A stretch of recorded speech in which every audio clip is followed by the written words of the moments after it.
ಕೊಟ್ಟ ಒಂದು ಅವತ್ತೇ ಕೊಟ್ನಲ್ಲ. ಕತ್ಕೊಂಡೋದೆ ನಮ್ಮ ಮನೆಯಿಂದ ಅವತ್ತು.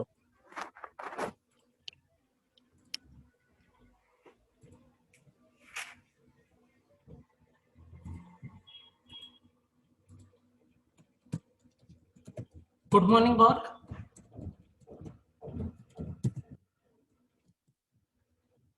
Good morning.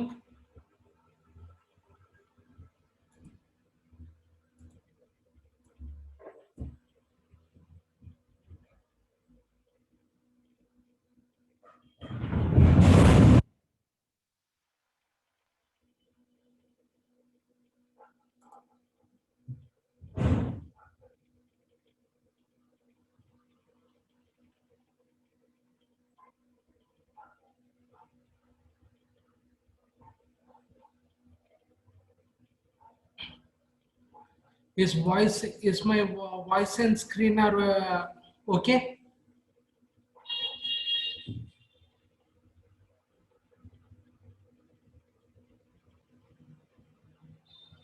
Is the screen is visible there?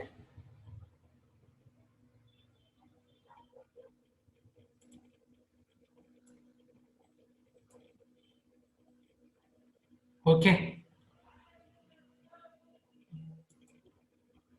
So in today's class, so what you will see in today's class, so we are going with a next new topic. So what is that new topic? It's a dynamic memory allocation. So dynamic memory allocation. So for a 2D array, and we are going to consider pointer to a 2D array, and next we go with a dynamic memory allocation with class activities.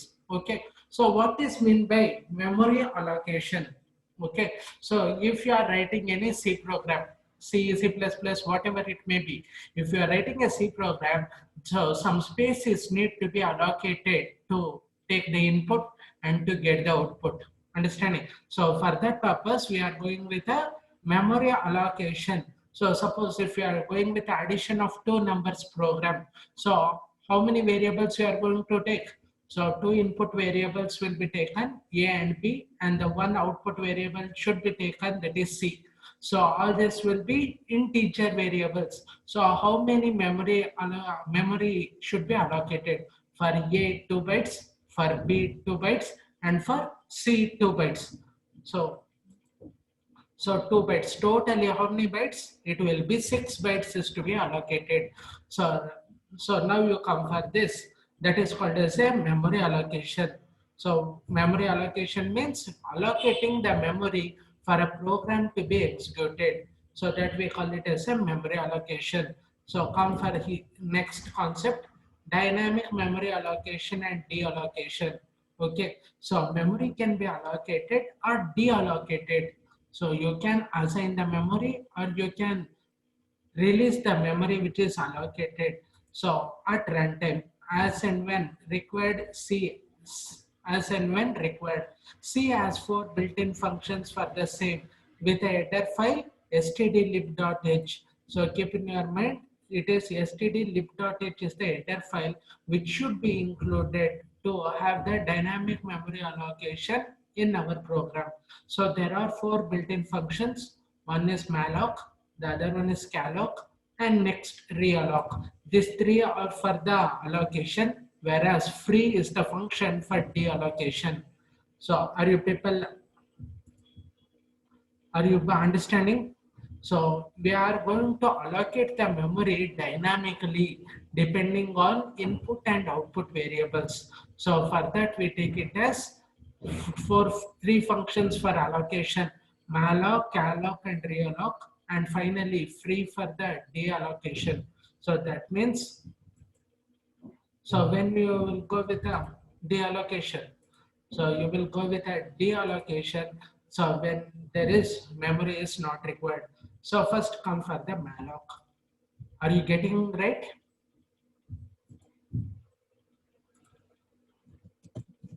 Are you getting?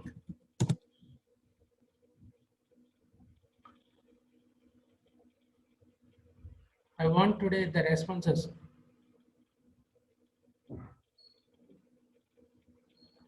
Okay, only one response.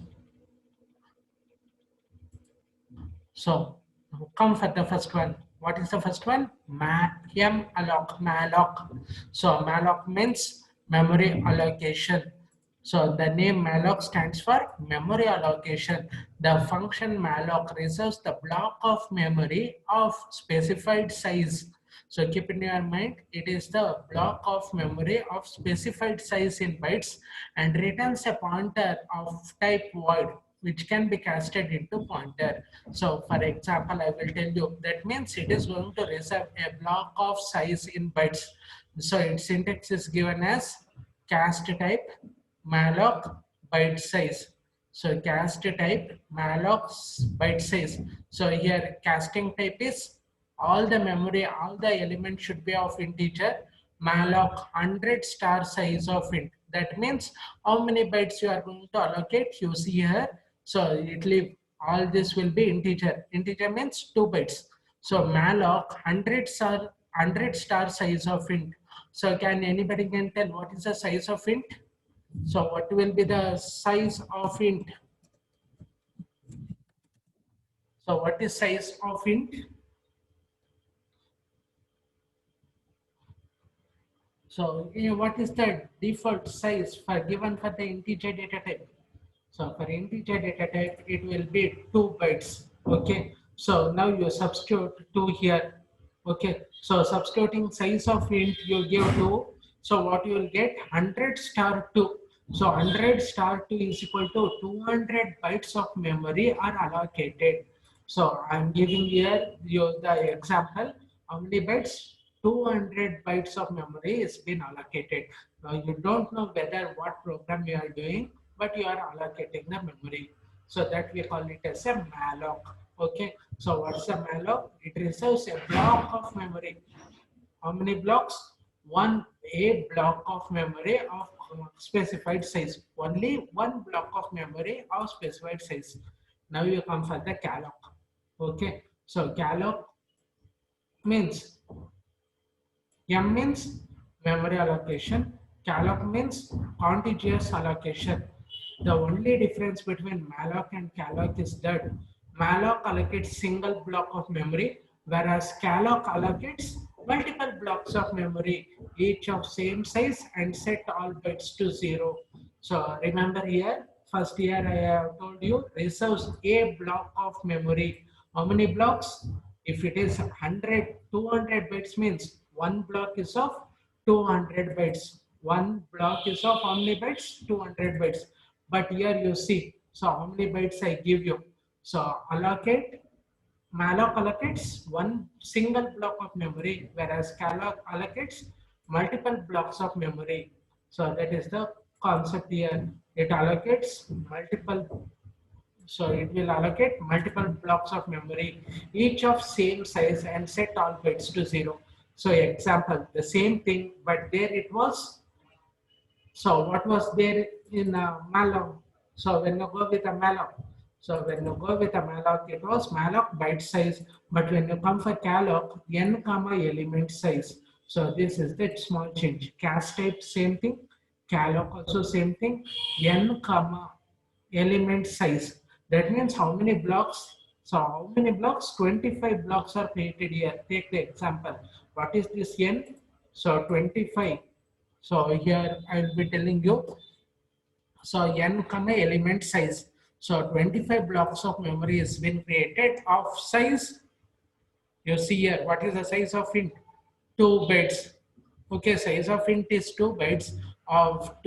Each block is of 2 bytes, and that type, how many are created? 25 blocks are created. So understanding this particular concept, right?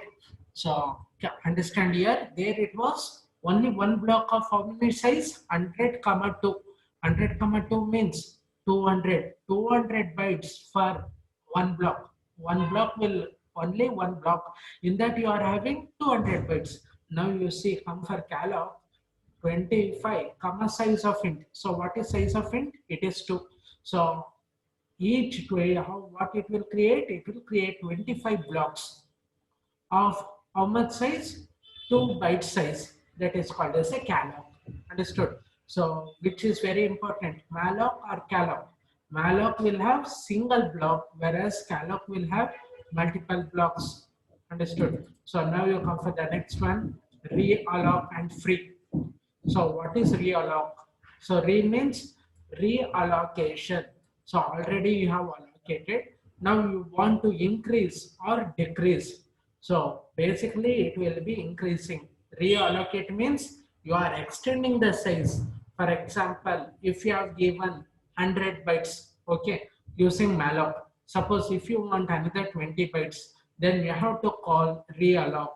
Okay, so see here, if the previously allocated memory is insufficient or more than sufficient, then you can change the memory size using realloc. So changing the memory size for using both malloc and calloc.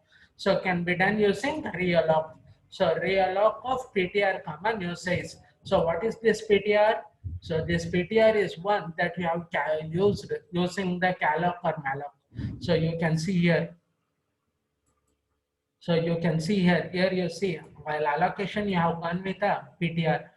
Okay, so in calloc, suppose how many bytes are there here? 50 bytes are there here. Suppose if you are going for the more number, if you want another 10 more bytes, so then you will go with the realloc. So realloc PTR common new size. What is this PTR? So what you have allocated using malloc or calloc, that is the PTR, and again you are giving the new size here. Understood? So for now you come for the free function. So once free means release. So dynamically allocated memory with either calloc or malloc does not get written on its own. Okay, so once the program is finished, you want to free the memory. So programmer must use free function, free to release the space. So how to free? This is the concept, free of PTR. Understood this memory allocation? So everyone understood?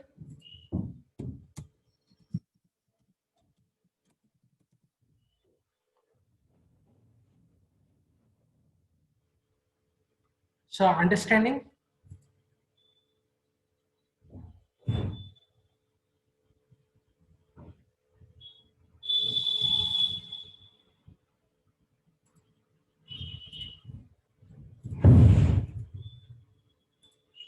So here I will be giving you the attendance link. Kindly fill the attendance here.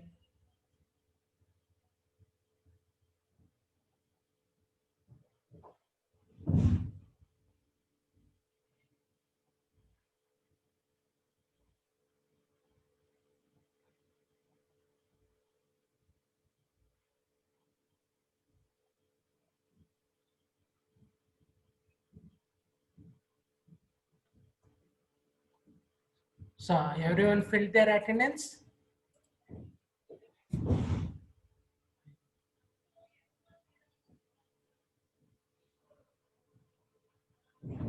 Everyone filled? Shall I continue?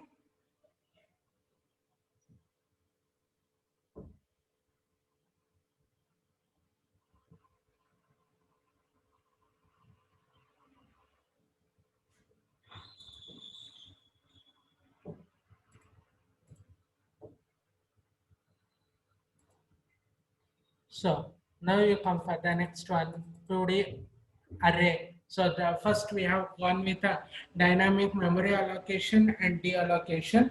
So next you come up with a 2D array. So two-dimensional array. How many dimensions? So how you represent an array? So array will be represented using square brackets. Okay. So how you represent a two-dimensional array? So using two array brackets.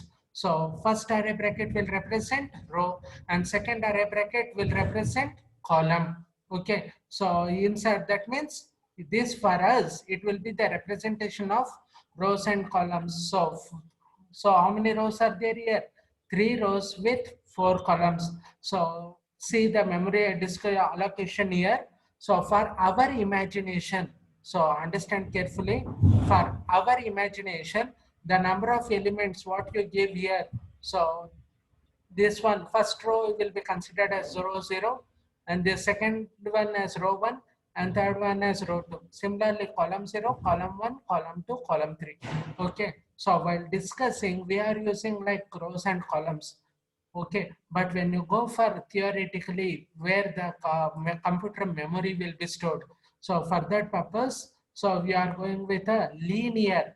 Okay, so how the memory will be allocated? So inside the computer memory, what you give the two-dimensional will be in one-dimensional. So understand carefully here.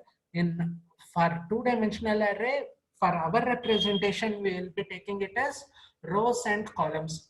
Okay, but when you go for the computer memory, so how it will be? It will simply a rows, only one row with total number of row columns. Okay, so all the elements. So how many are there here? So see here, it is 3 rows and 4 columns. Now you see here, this is the memory layout. So memory layout, how many rows are there here? So only one row is there. How many columns are there here? 4, 4, 4. Totally 12 columns. So whatever the values you give, okay. So now what you will be having? So if you give 3 plus 4, so memory layout will be one row with 12 columns. So it will be memory layout will be one row with 12 columns. So suppose now you tell me, so now you have to tell me what will, so how many rows and how many columns. So computer memory have how many rows and how many columns? So kindly tell me the answer. So I have given here, we have 5, 5. Okay. So computer memory will have how many rows and columns? Kindly answer here.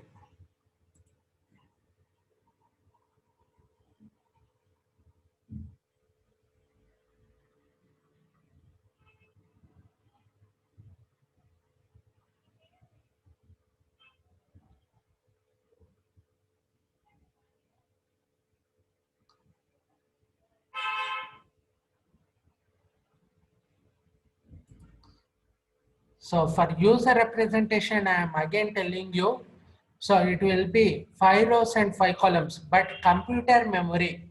So for computer memory, how many rows and columns you will be having?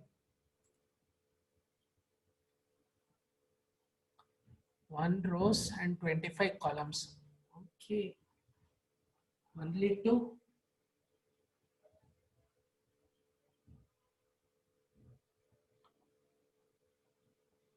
So if there are number of rows or more also, okay, so each and every element within one row only. So that means you have 5, 5. So computer memory, how many rows and columns will be there? One row only. Inside one row, how many columns you will be having? You will be having 25 columns. So see here. So this is the computer layout. This is our layout. So what I am pointing to, this is our layout. So there are 3 rows and 4 columns. But when you come for the computer, it will be one row with 12 columns. Okay. So 12 columns, you will be having 4 elements each. Understood? So now you come for the next one. Pointer to 2D array. So you understand this one? Very important concept. So pointer to 2D array. So pointer to 2D array is very important question. So kindly you go through this. Is very important question. Kindly understand this particular program. Okay, but you have to tell the output. Understood? So see here, starting with stdio. First, you start from here. What is the first line? Int star p. So what is star p? It is a pointer variable. Okay, so it will contain address of one value. So what is star p? It is a pointer variable and it consists of address of one value. So come for second one, star p of 5.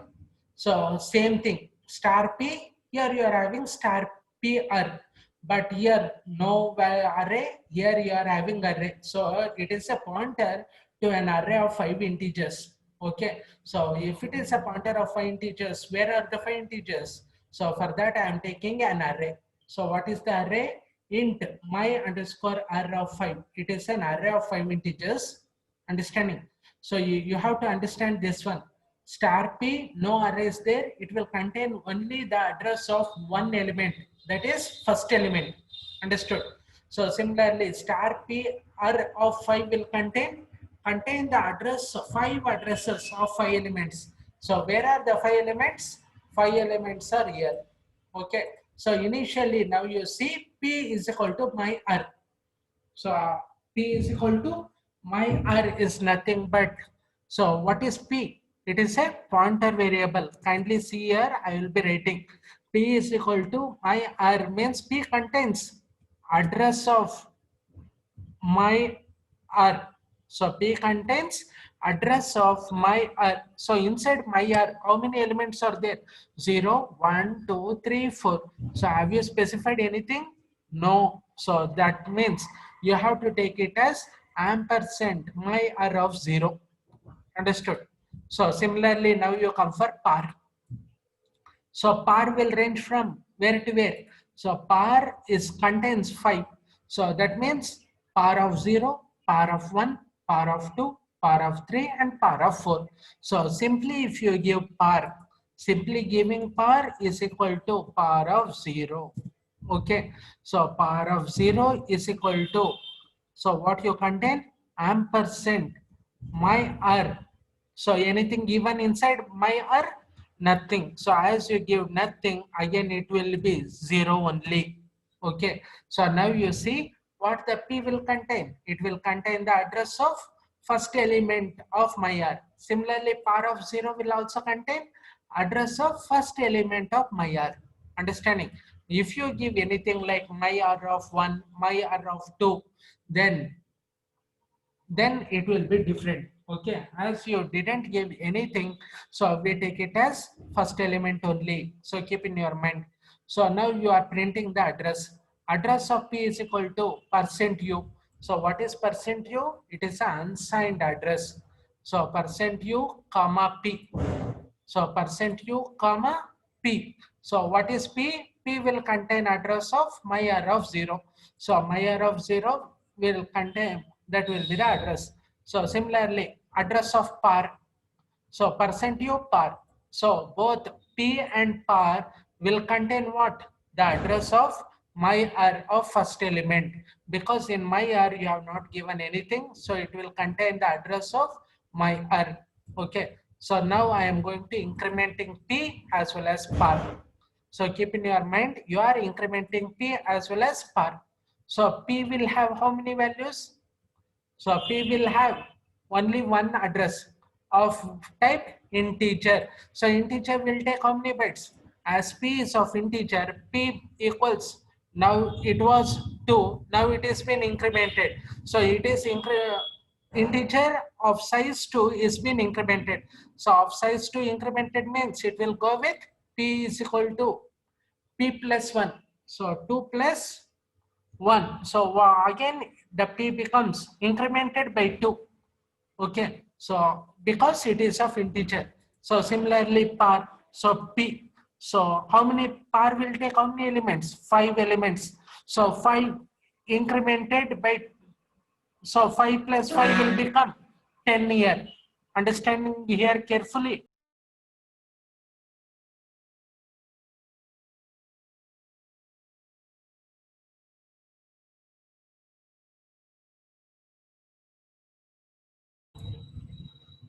Are you getting? Are you getting?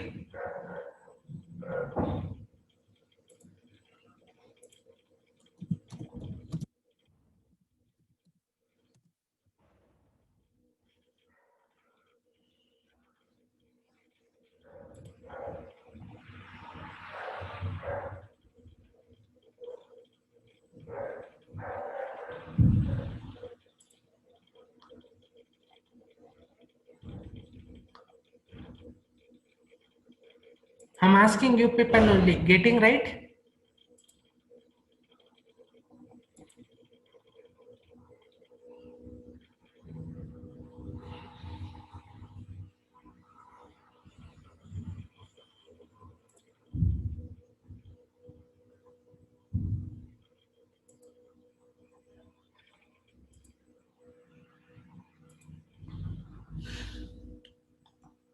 Kindly chat here if you are not getting.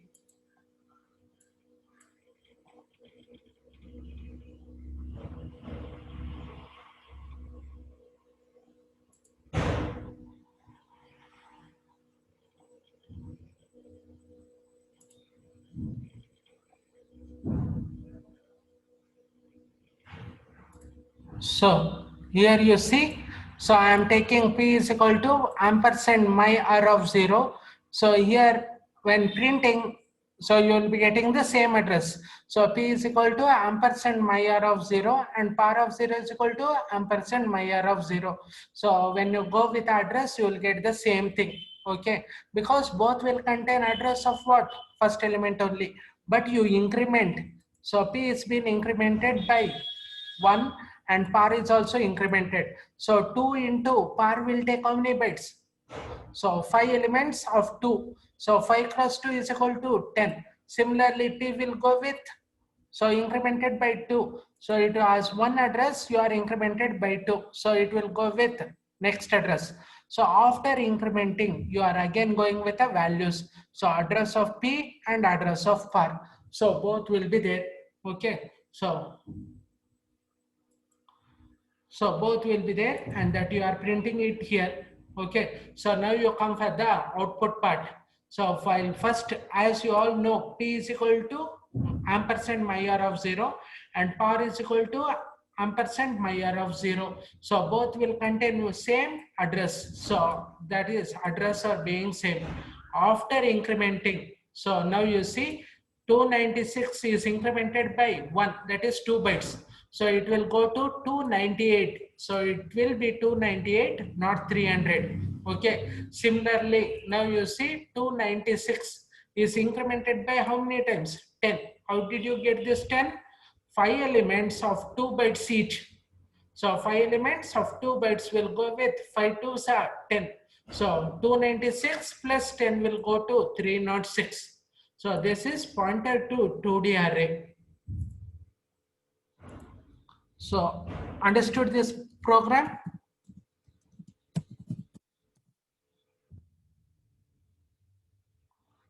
Are you understood?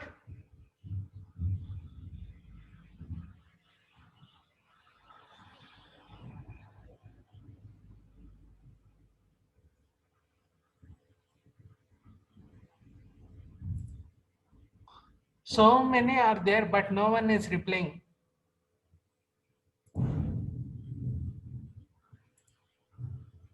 Explain once again. Okay. Okay. I will be explaining now. You see here. So it is a pointer to 2D array. Okay. So first you take an array. You start with here. An array has been taken.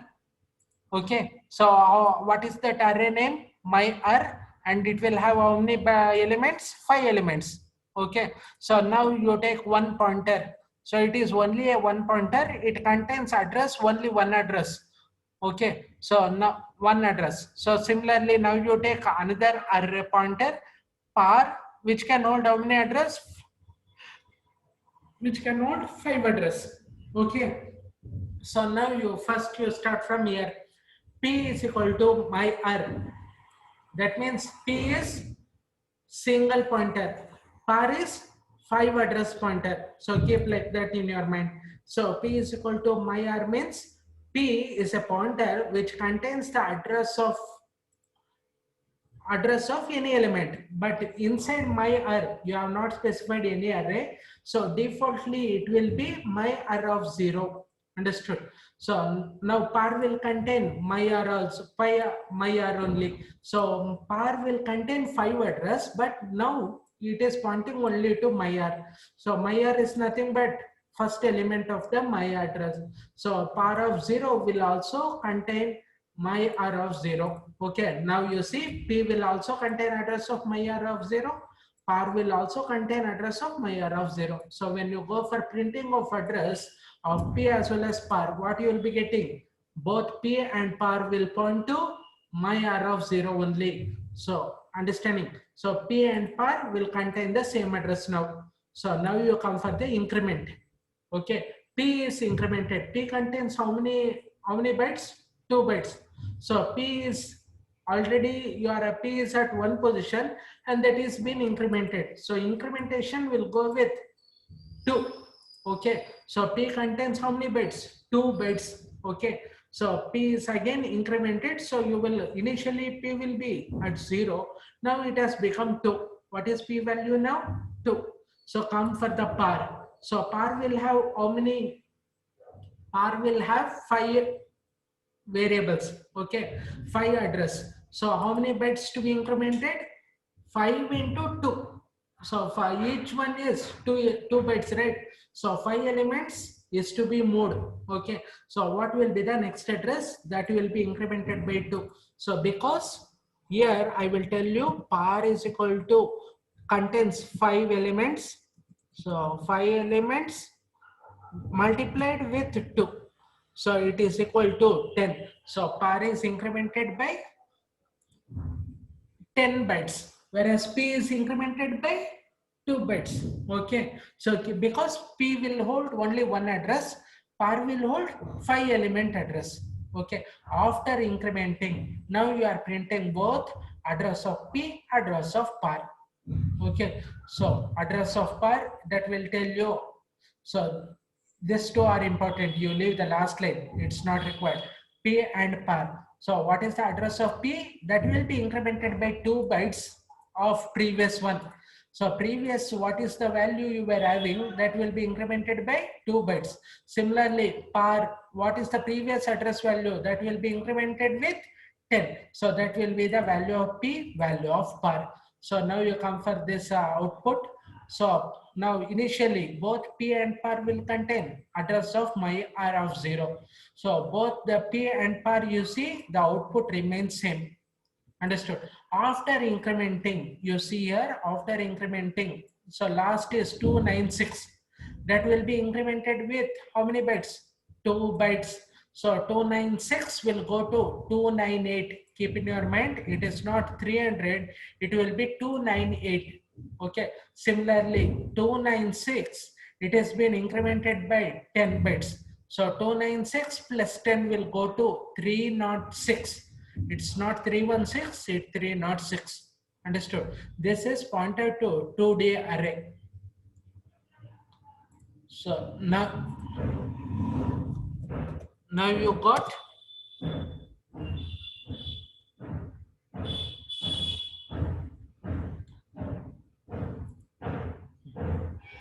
now you come for the next one.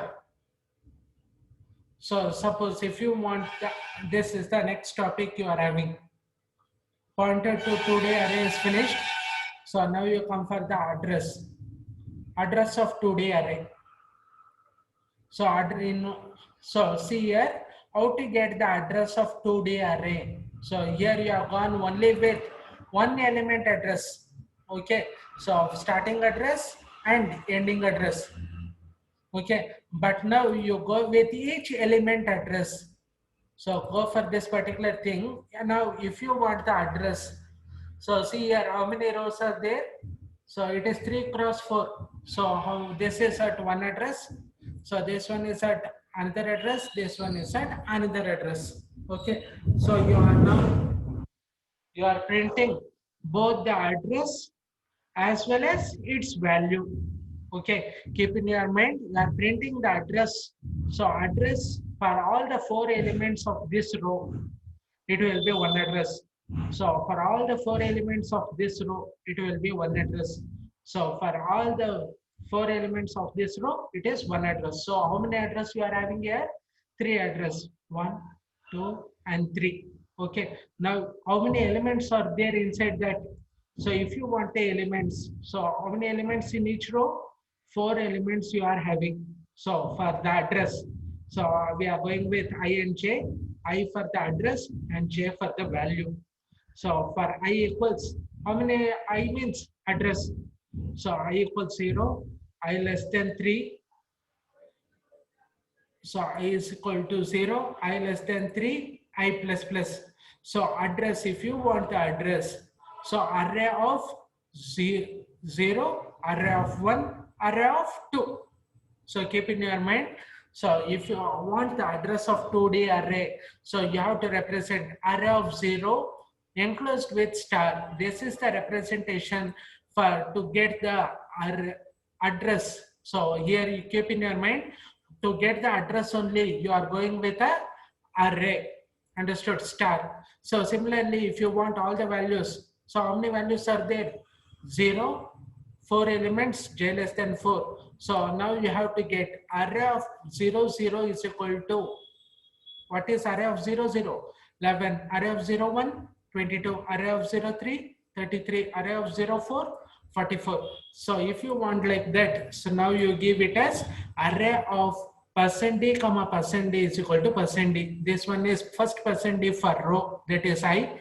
So second %d for column, that is j, is equal to %d. So if you want to get here, last %d is for value. Okay, so this is for value. So for that, first %d for I, second %d for j, and if you want the array, so give it as array plus I plus j. So this is the representation what you have to give. Understood? So if you want only the address, you give it as star array plus I. If you want the value, you have to give it, this is the representation, star to the power star of array plus I plus j. Okay, so now you see address of 0th array, one address of 1th array, it is something, address of 2th array, it is something. So under each you are having all the values. So this is for printing the address of 2D array. So understood? So got this program.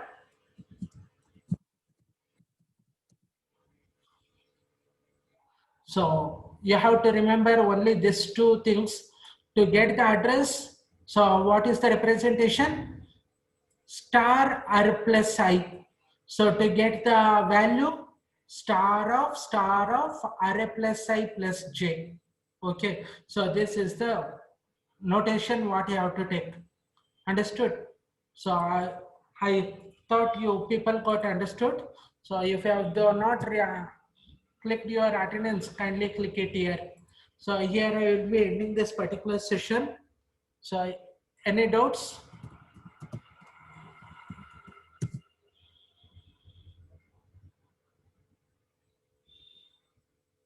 Okay, if no doubts, thank you.